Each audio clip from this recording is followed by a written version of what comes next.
ตัวนี้นี่เขาขายนี่โลนึงนี่เฮาเห็นสารวัตรนี่40,000ไหน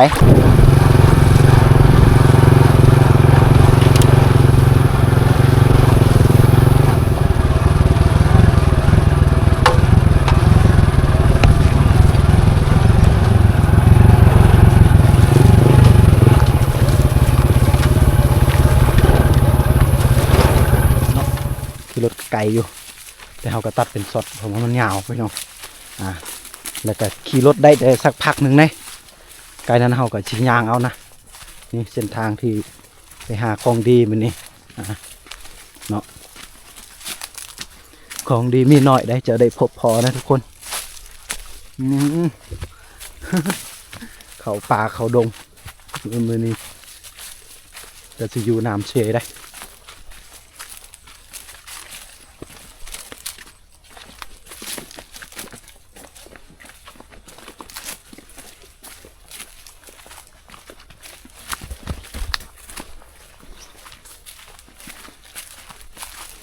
นี่เขากลับมาฮอดกัน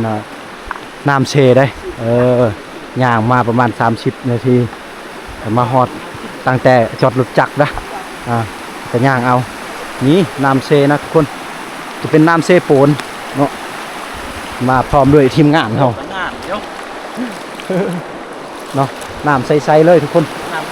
ว่ามื้อนี้เขาสิได้อีหยังแน่นะหมื่นเลยต้องค่อยๆย่างต้องระมัดระวังในการย่าง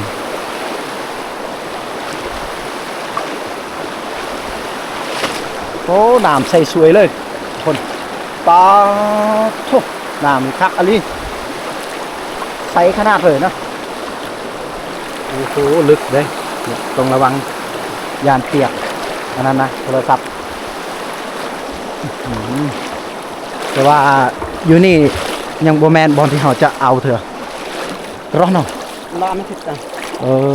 พกของกระเจ้านะแต่ว่าเขาสิไปเอาบอลมันบุมีพกนะทุกคน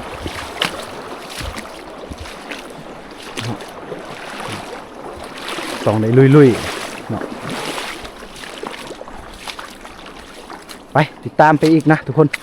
เดี๋ยวว่าเขาสิได้ยังไงโอ้โหสาวหวานเพิ่นนะพี่น้องเนาะ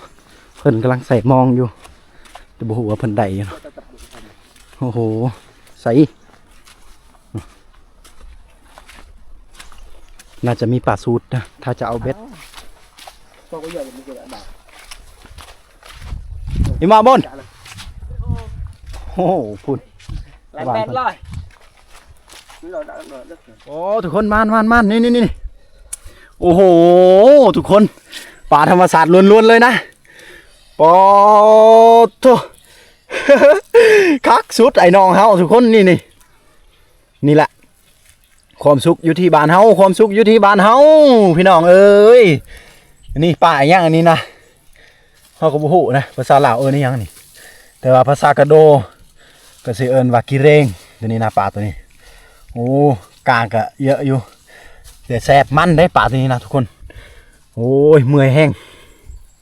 ไปใส่ของยานี่เรือเมื่อกี้นี่นะทุกคนเนาะนี่วังเลิกๆนี่นะเฮาก็บ่กล้าเอากล้องลงน้ำเลยยานเด้โอ้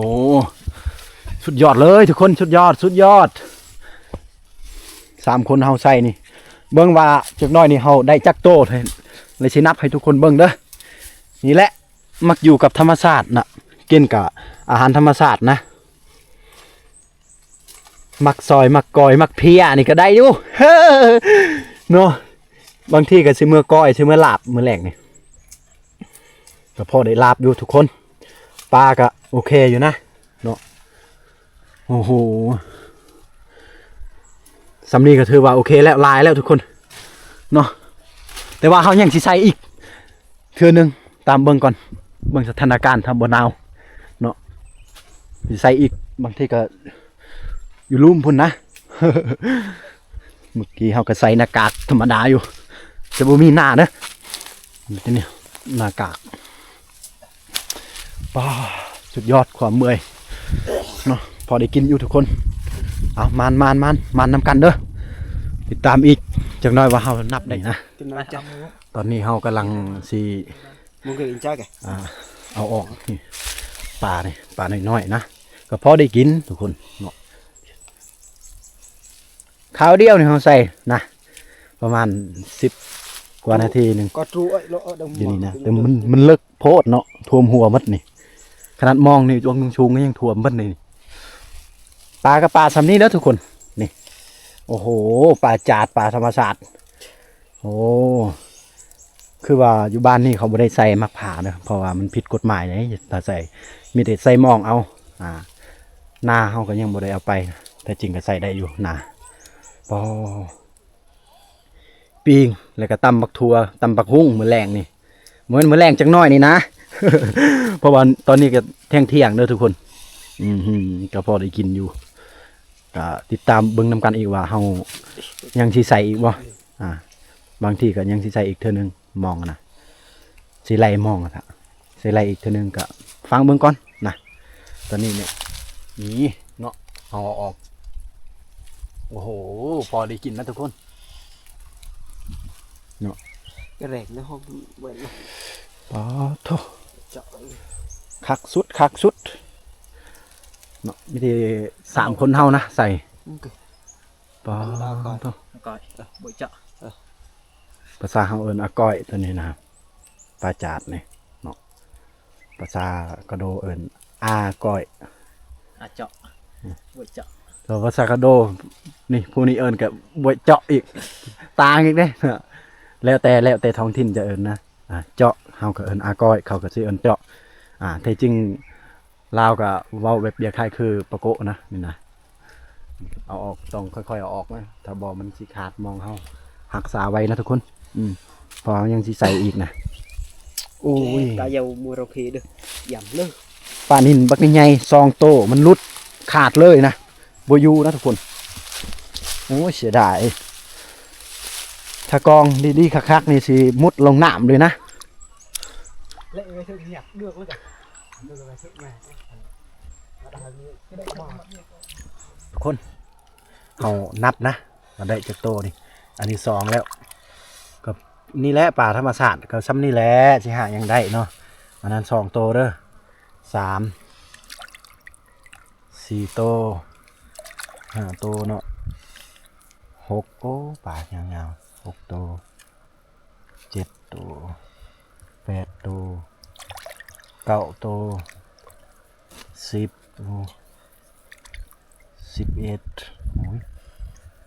12 13 14 15 16 17 18 19 20 21 โตนะโอ้21 โตพอได้กินแล้วทุกคน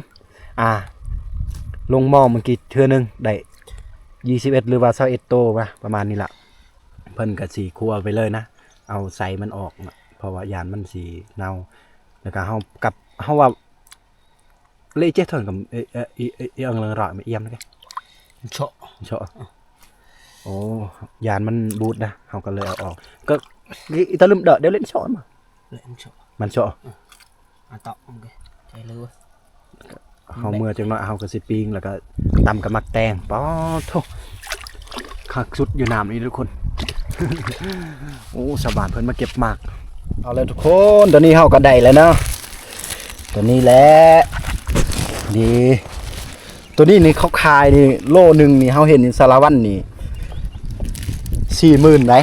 นะโลละ 40,000 หรือว่าถ้าเป็นเงินกีบก็ 40,000 กีบนี่หอยนั่นเองนะปอทุกคนนี่หอยน้ำเซคักๆนี่หอยน้ำเซคักๆนี่โอ้โหหอยกับปลาเฮากับบุคายกินเองนะชิมาตอนลูกเมียนี่ปอหอยน้ำเซได้นี่ถ้าหาเลาะซื้ออยู่เมืองนี่แพงเนาะแต่ว่าเฮาสอกเองกินเองคักชุดได้อยู่ประมาณ2 โลป้ายได้ได้อยู่2 โลกับ80,000 กีบถ้าว่าขายนะ ตัวเฮาบ่ขายทุกคนหรือว่า80,000กีบนะ